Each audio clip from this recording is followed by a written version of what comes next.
Seguimos en Galicia 2012, hoxe na compañía de Xavier Vence, de Ceferino Díaz, de Cristina Ares e de Ramón García Argibay, analizando os resultados das eleccións do pasado domingo. Quedábamos, antes de marchar a publicidade, quedaba apuntando Ramón, falando do debate que deben facer PSOE e BNG e das razóns que explican os seus malos resultados electorais. Eu quería entrar por aí e tamén falar da renovación ordenada, da que se fala no PSDG, das demisións que hai quen pide de Pachi Vázquez, do que se di no BNG, tomaremos nota, pero ali non hai quinielas aínda sobre sucesores de Francisco Jorquera, iso non está en riba da mesa.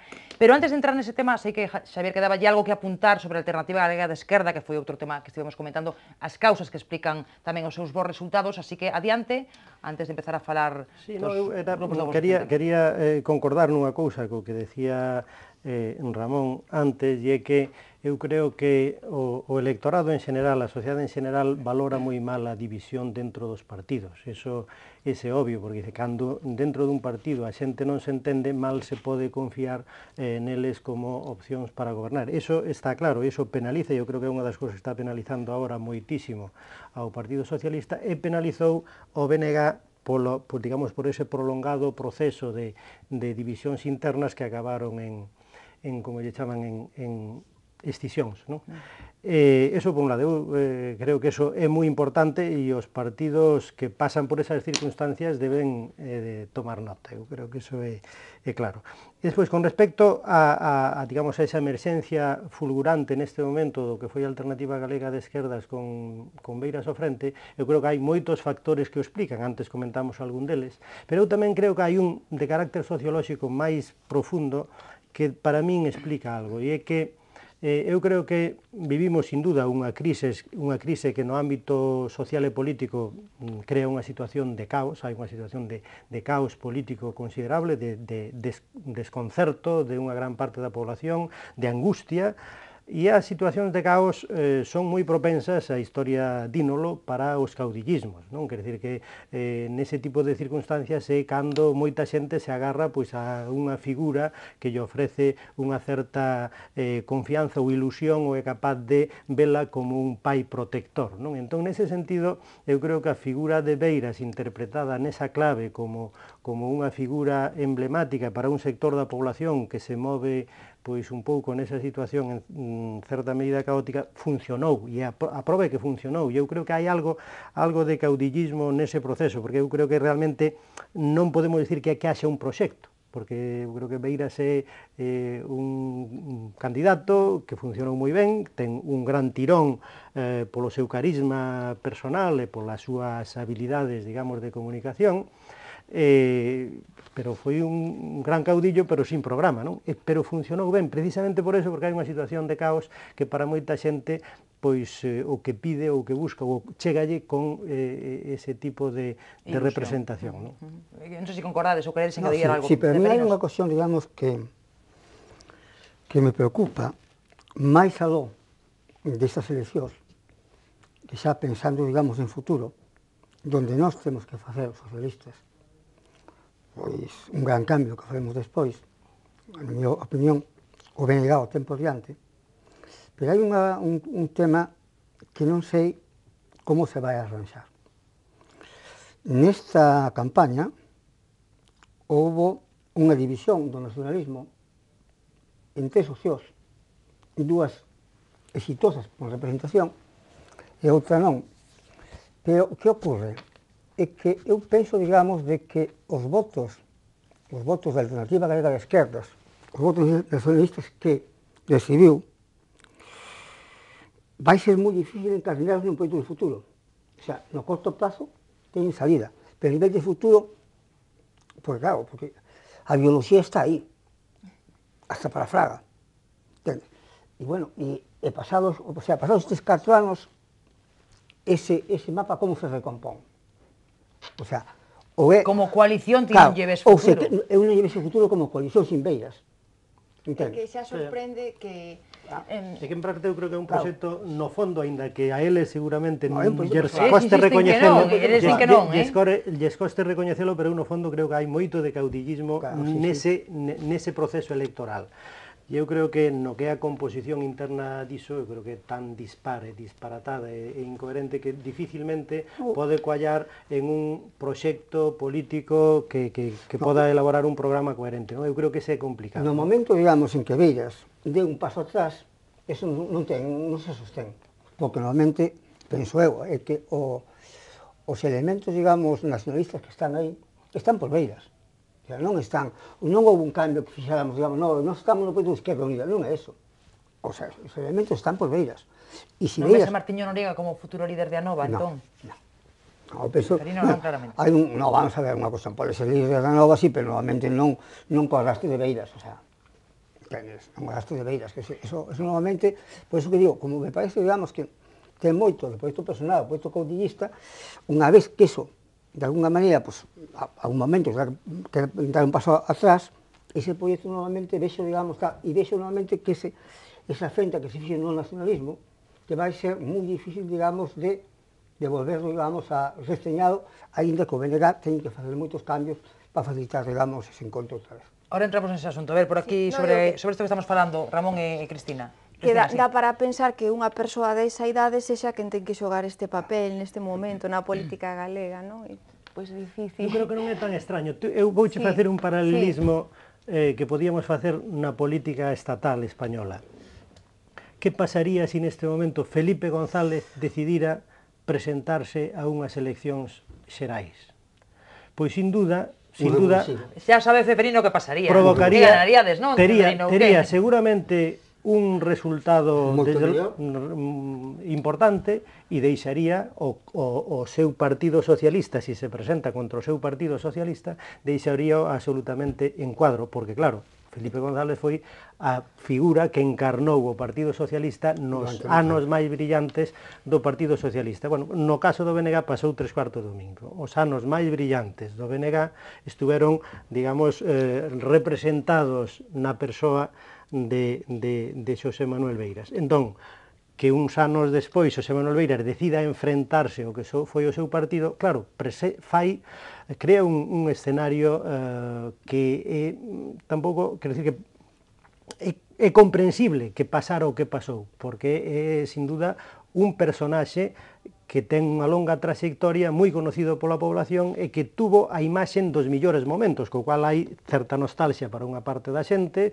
e hai, digamos, outra idea, digamos, incluso con respecto aos novos líderes que empezan a emerxer, claro, e que son completamente desiguales. Tú non podes comparar a un líder que estuvo 30 anos na escena pública con unha gran proxección a un líder que é a primeira vez, por exemplo, que se presenta a unhas eleccións.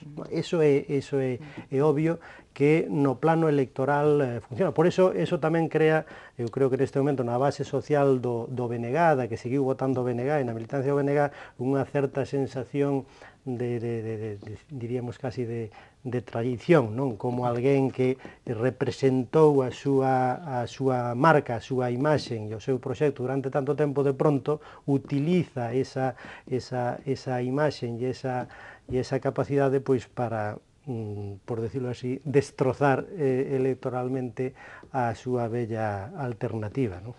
Ui, cuántas cousas. A ver, Ramón. Sí, bueno, eu non estou moi de acordo co tema de Beiras, non? Eu creo que non ten a idade para presentarse. Creo que, ademais, el criticou no seu momento a Fraga, dicendo que era un dinosaurio, etcétera, etcétera. E resulta que anos máis tarde, pois se ten que, bueno, comer as súas propias palabras, non? Dicindo o que dixo. E logo hai unha cousa curiosa que Beiras, que foi o fundador do BNG, ou un dos fundadores do BNG. Non, Beiras entrou no BNG. Non, estuvo no que o BNG... Sí, foi dos fundadores do BNG. É curioso que bueno, o votaron ou marchouse, non sei como calificarlo, porque creo que non se pode ainda saber se o votaron de verdad ou se marchou el porque os motivos que foran, que non están moi claros. Entón, eu creo que, bueno, os votos que tuvo a Alternativa Galega son por moitos motivos, pero desde logo pola figura de Beiras, algún arrastraría, pero non hai que esquecer tamén que Beiras é unha persona olvidada, sobre todo nun sector de poboación xoven. Probablemente os rapaces e as rapazas menores de 30 anos non recordan, ou se lle preguntas quen é Beiras, non recordan. Outra cosa distinta a Felipe González, que, bueno, marcou unha tendencia neste país no seu momento, non? E cos seus acertos e cos seus erros. Pero de Beiras é significativamente distinto. Eu non estou moi de acordo. Sí. Unha filla dun colega dicía, cando se foi do Benega, pero Beiras non se pode ir do Benega porque Beiras é o Benega. Xa o decía tamén, xa o deixo algunha vez tamén Beiras, Entón, aí sí que funciona un pouco o que dicía Xavier, incluso na poboación máis nova. Ramón, hai unha cuestión, nos actos de Beiras, que ao comenzo foron moi diluídos, que ao final foron moi, digamos, masivos, había moita xente nova que además facía expulsión. Que iba, digamos, de Cambra por Cullón, o sea, seguía. O sea, había unha... E cando ves a foto da sede de Coruña no reconto, ves tamén moita xente maior. O sea, moita xente, digamos, da generación do Beiras. E isto comentaba él, precisamente, que había esas dous segmentos de poboación. E había tamén moita xente nova desta, de Twitter e demás e tal, que enganchou por aí. Xente nova, vamos a ver, os partidos políticos intentan sempre captar o voto que non é tradicionalmente o deles. É dicir, un partido gana as eleccións ou as perde, se é que pode mobilizar a xente que non é do partido, non? Entón, claro, se ti vas ao BNG e a xente nova do BNG, probablemente coñeza a Beiras moita xente. Pero eu falo dese espectro de persoas, de xente nova, que non se identifican con ningún partido político, ou se identifican pouco, ou teñen unhas tendencias máis ou menos claras ou non, pero ese arco, ese intervalo de persoas desa edad non coñecen a Beiras. Poden coñecer, evidentemente, pois, os que militan no BNG, os que teñen unha actividade política importante, os que se interesan pola actividade política diaria. Pero as persoas que non se interesan pola actividade política, que son a maioría, non hai que esquecer eso, pois non conocen a Beiras.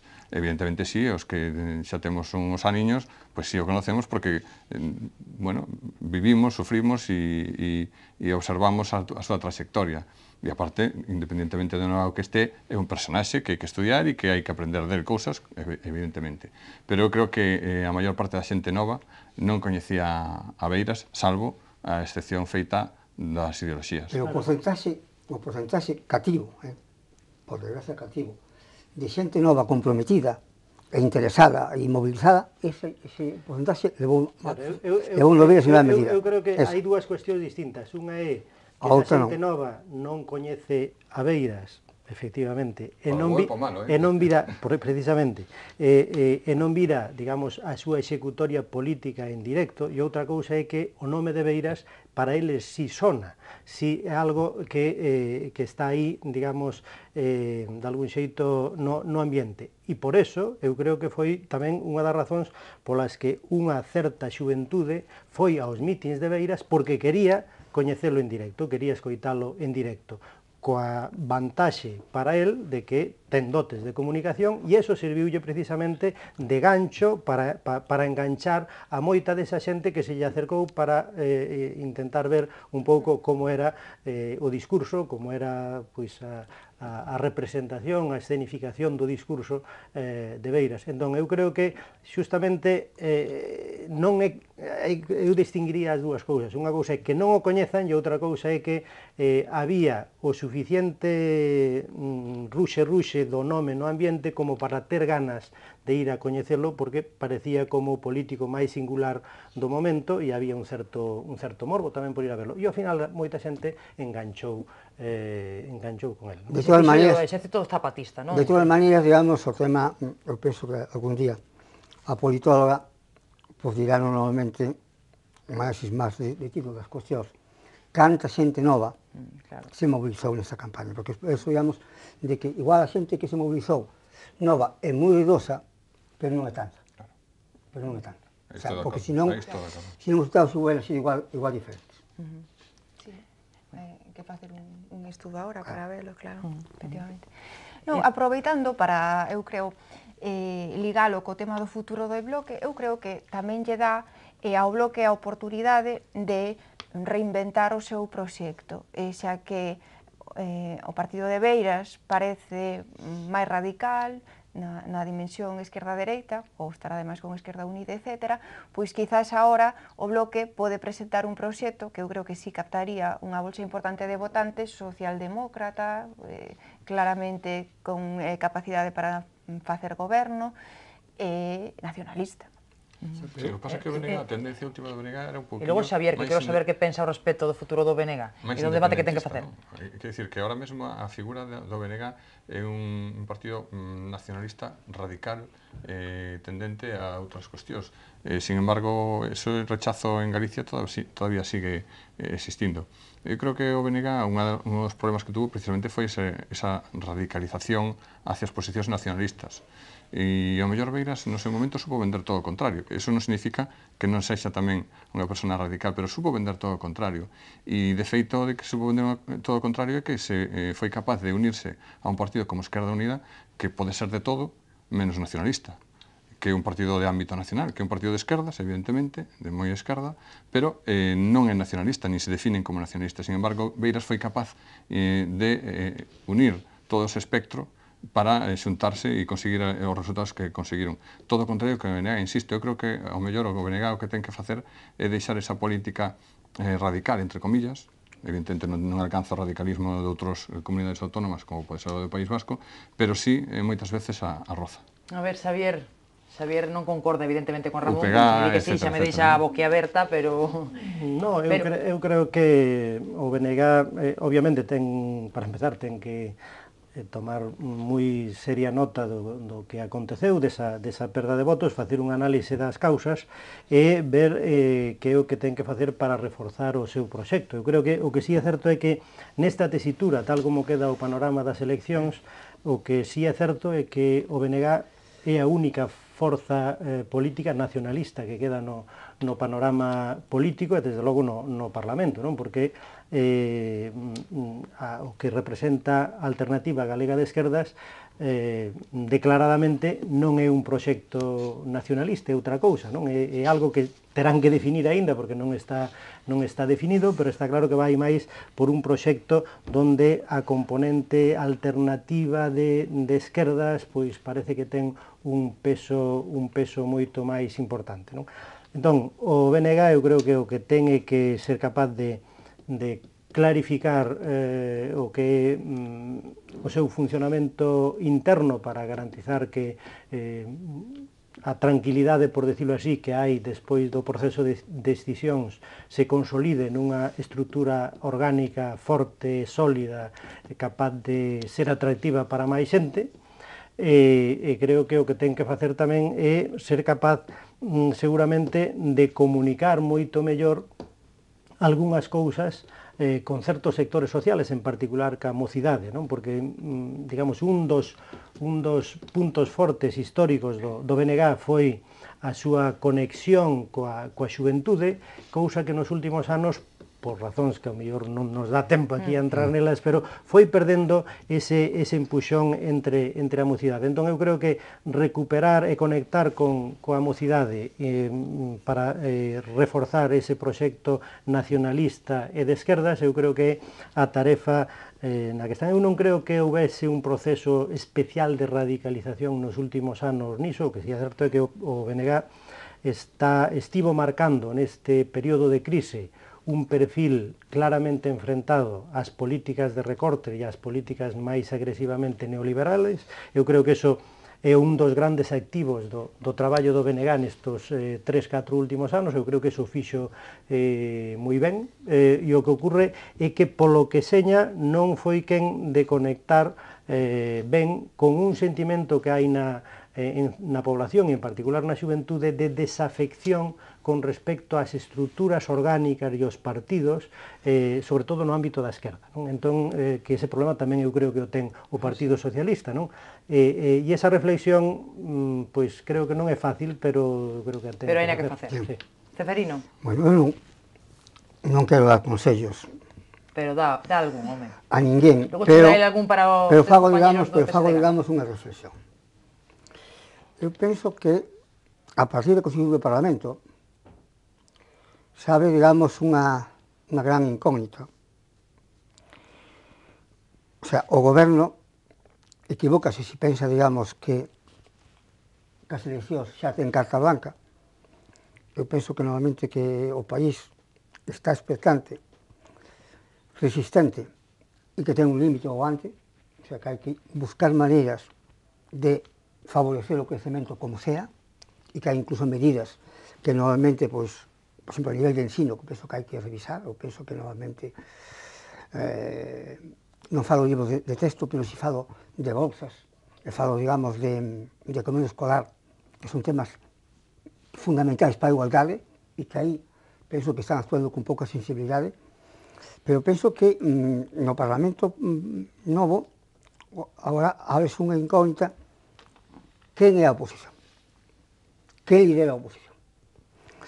Hai unha cousa que sabemos, o sea, Beiras, que é un pouco vagonitas tamén, pero moi brillante, pois vai atraer, digamos, a atención dos focos.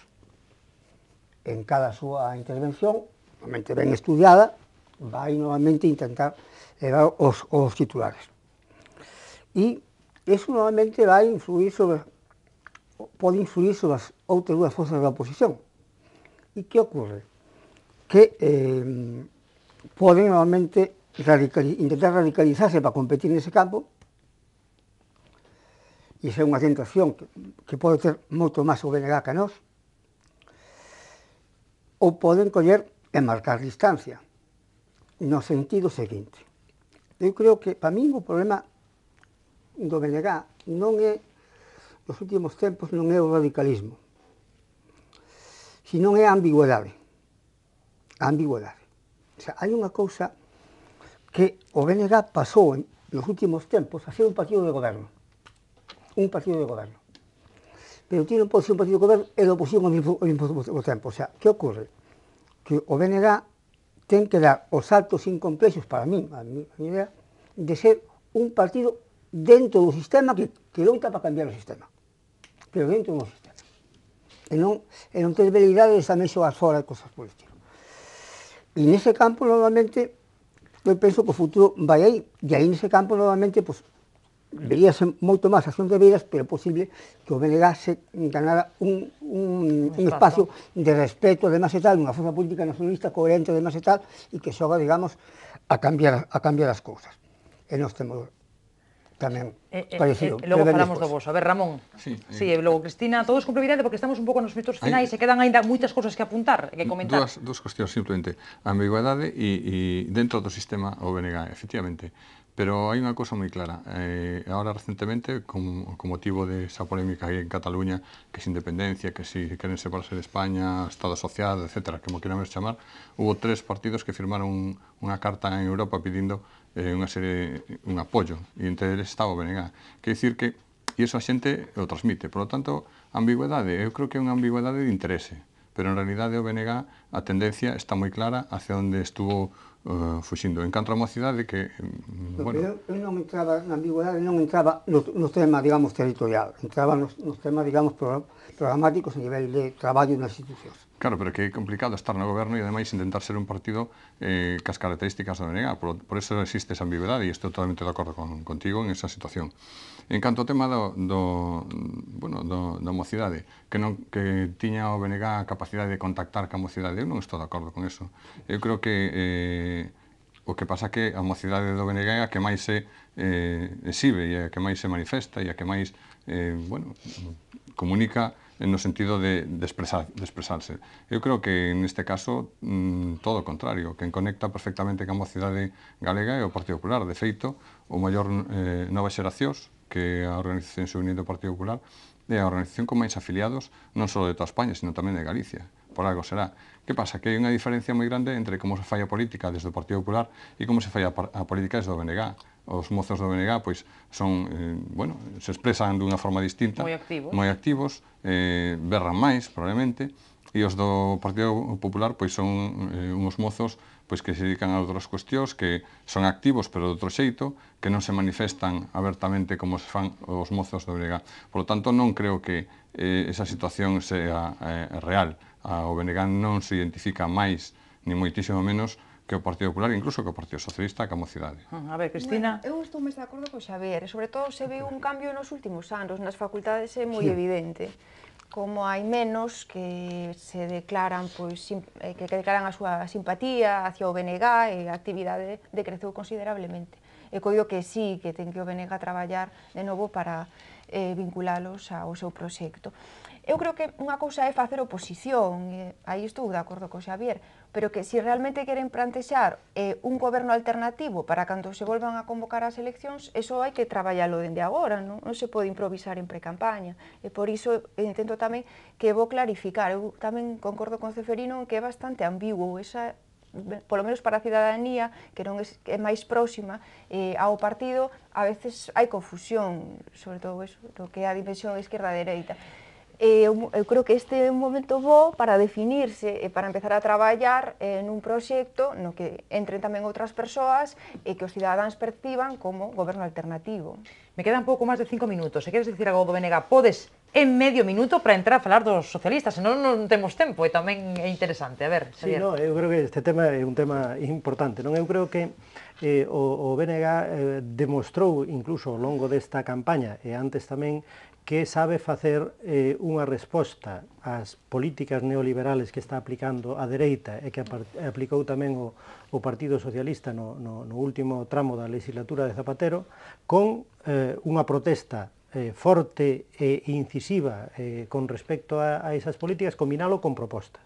É dicir, o BNG durante todo este período non só fixo, digamos, protestas de rúa, sino que exhibiu tamén propostas concretas, eu creo que incluso algunhas moi ben trabadas, elaboradas con certa capacidade para resolver problemas importantes do país e están aí. Quer dizer, outra cousa é que se sexa capaz de comunicalo á ciudadanía con toda a súa extensión, pero eu creo que o BNG non ten neste momento dúbida sobre a necesidade de participar nas institucións, para utilizar as institucións para transformar a realidade e responder, digamos, ás políticas que se fan noutros ámbitos, non? Pero, nese sentido, o que é sistémico e non sistémico eu creo que é complicado, non? Porque, justamente, eu creo que, en calquera caso, transformar a realidade e o sistema no que estamos ten que facerse desde dentro do propio sistema, non hai outra forma.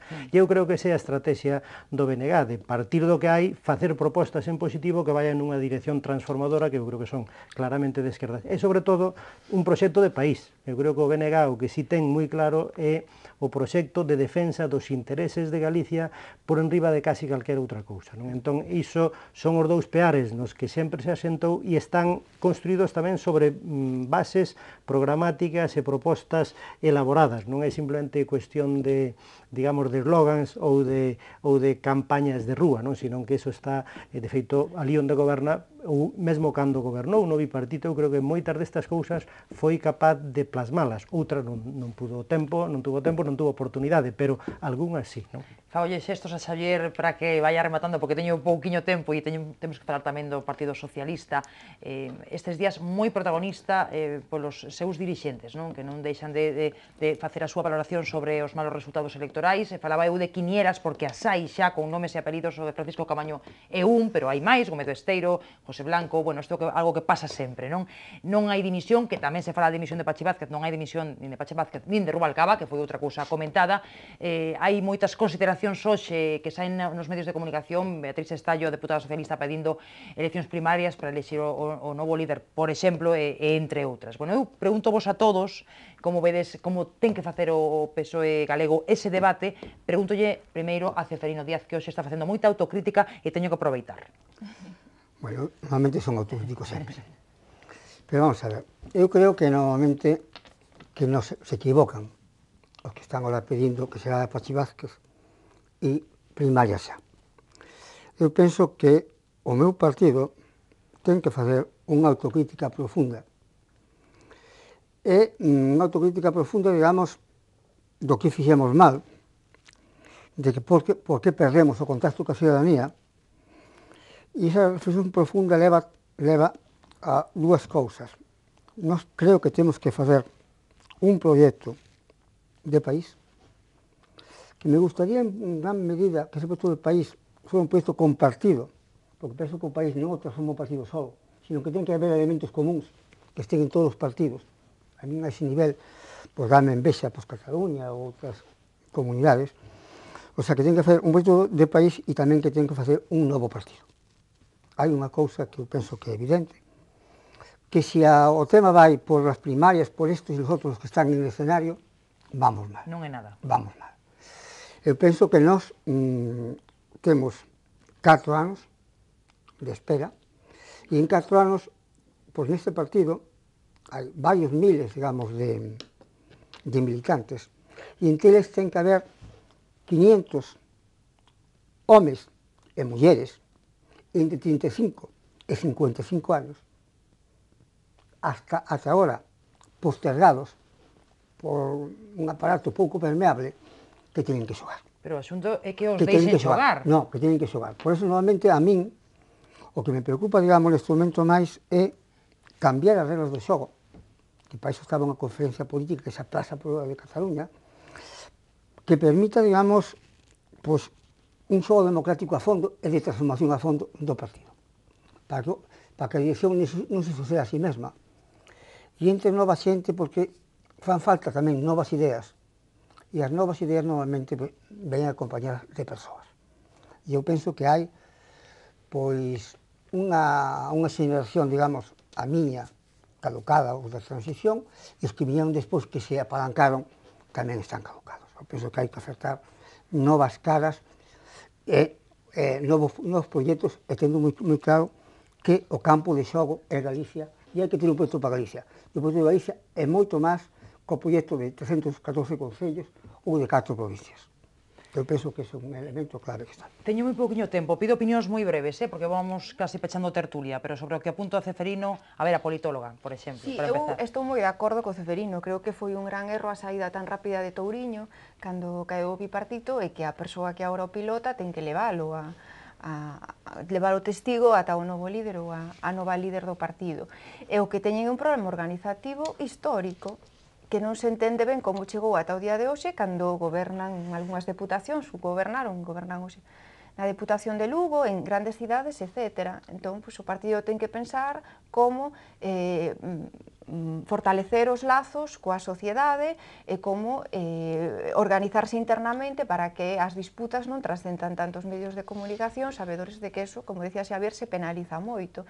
E parece que sempre se tropeza na mesma pedra cando xa se fala de quen vai a ser a nova cara, outra vez a pelexarse uns contra outros, e iso é o que se está facendo máis dano. De feito, onde conseguiron peores resultados foi na provincia da Coruña, que tuveron o lío que trascendeu os medios de comunicación coas listas e máis enfrontamentos persoais. Entón, terán que ver como facer para que iso se suavice e polo menos que non chegue á cidadanía desta maneira. Que o penaliza, Claro. está claro. A ver, Xavier e Ramón, para ir pechando.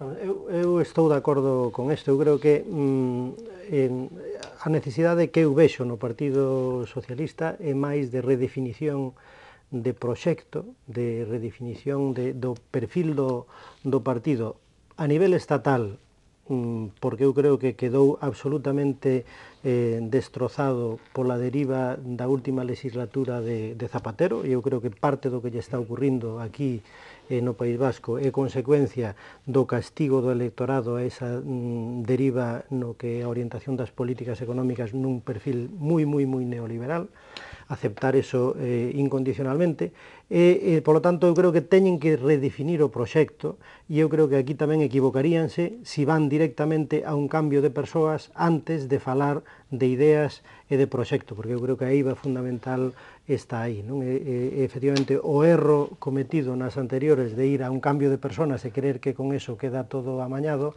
eu creo que, espero, como desexaría, aínda que non é a miña opción, pero eu creo que polo ben da organización e tamén do funcionamento do sistema político para o país, eu creo que sería bon que se repensara o proxecto máis a fondo antes de poñerlle despois cara, non?